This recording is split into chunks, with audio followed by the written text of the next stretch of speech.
Hi everyone, so for today's video we are going to discuss the minimum equipment for a mixed rig tank. So basically this is a 30 gallon all-in-one tank. So it's a 24 by 18 by 16 inches, and this tank has been running for 4 months now. So I started to run this last December. So far I haven't encountered any issue yet, but hopefully I won't encounter that in the future. So this is my DIY canopy. So I built it myself. So there's a Palochina shop here near our house, and I bought it I think for 300 pesos. And then I just bought this plywood online on Lazada, and then I assembled it. And for my first required equipment, it will be the reef light. So this one is the Aquanite Spectra. I think this is the version 1, so it doesn't have any configurable timer to turn it on and turn it off. So basically I just bought another smart plug so that I could configure or program the time that it will turn on and turn off. But if you don't mind doing it manually, then it would save you some money. But if not, then I would suggest you to buy some version 2 of the Aquanite or the smart plug. The second one is, I'm not sure if this is a required equipment, but this is a cooling pond. So I bought this to maintain the temperature of my tank. So I'm trying to maintain my temperature from 28 degrees Celsius to 29 degrees Celsius. So it is connected to a temperature controller. Later I will show you. But if it exceeded 29 degrees Celsius, it would turn on, and if it is below 28 degrees Celsius, it will turn off. So I believe this is I cannot say, guys, but if you have any comment on this exhaust fan, please comment below, so that it will also guide our co-reefers here in the hobby. So the function is that if there is surface agitation, so it promotes the gas exchange, and eventually it would lower your temperature. And this one, the metal that you are seeing right now, is the temperature probe for the temperature controller here. So this is the temperature controller. So the one that is currently unplugged right now is the cooling pan, the one that is in the top of my tank. So as you can see, it's 28.0, and once it reaches 27.9, it would turn off. So I think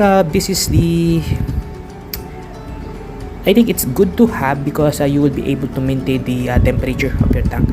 So I think one of the critical factor in maintaining a reef tank is the stability. So you have to maintain the temperature as well as the salinity and other parameters. So here's my cable management, and okay, so it's already it already turned off. So it's because it's already 27.9. Yeah. Okay, so my first chamber, it is my filter sock. I think this is the best thing that you can install for your filter. If you can provide one filter sock for your aquarium, then I think it would really help capturing or gathering all the fish waste or uneaten food. So excuse my toothbrush, and I'm using it to clean some equipment. So here's the skimmer. I am not also sure if this is a required or optional equipment for a reef tank, but if you are not familiar with this one, so if you have uneaten food or fish waste, so over time it would decompose, and with the help of the skimmer, it would convert it to some thick foam, which eventually it would pulled out by the skimmer, and then fill up this skimmer cup. I think this is the most helpful helpful to reduce the nitrate level on your tank because it can pull out the uneaten fish food and then the fish waste before it converted to nitrate.